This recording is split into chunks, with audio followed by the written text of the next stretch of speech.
Salam, Salam, necəsiniz? çox sağ olun, yaxşısınız. Çox sağ olun. Özünüzü təqdim edə bilərsiniz? Əlbəttə, mən Mahmudova Lalə, 26 yaşım var. İkinci bir evləm, ailemin sədəqəli ikisidir. Özüm Bakıda yaşayıram, hal-hazırda Ankaradayım. Və Gənclər Təhlükəsizlik Federasyonu İnqilab Faktda könüllü olaraq işləyirəm.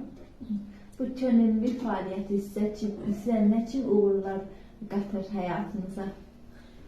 Özümə özgüvən, səbir.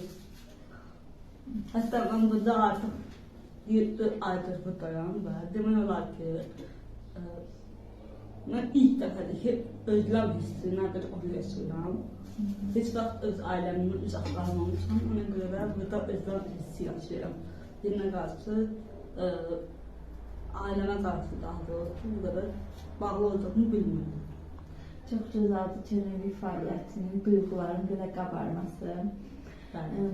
Fiziki məhdəniyyətinin sənə nə kimi uğurlar qatır həyatında? Mənə fiziki məhdəniyyətli olmam əslində ətrafımdakı insanların mənə baxış açısının nə qədər dəyişik olduğunu öyrətdi. Mən əgər fiziki məhdəniyyətli olmasaydım, bəlkə də insanları tanıya bilməzdim deyə düşünürəm. Çünki bəzi insanlar görsəlliyə, bəzi insanlar ürəyə, bəzi insanlar sözlər, söhbətə önəm verir. Və mən belə düşünürəm ki, həqiqətən də insanlar, mən bu 50-likdə insanları tanımağı öyrəndim. Çox gözəl, çox gözəl. Və sizin kimi fiziki məhdəniyyətli insanlara nə söyləmək istəyərdiniz?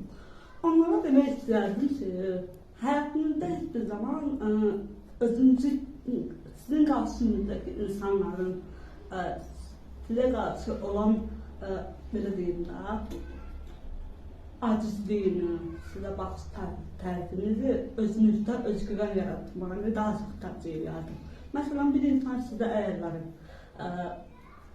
yuxarıdan aşağı baxırsa, onlara elə baxmalısınız ki, siz əslində onlardan daha güclüsünüz kimi. Çünki o sizə yuxarıdan aşağı baxır, siz ona yox.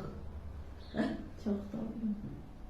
Sizi tanıdığıma çox sevindim. Sizin içinizdə olan duyğuları bilməyimə çox sevindim Lalə xanım. Çox sağ olun. Mən də sizə təşəkkür edirəm. Təşəkkür edirəm. Belə bir layihələr təşkil edirsiniz. Sağ olun. Sağ olun.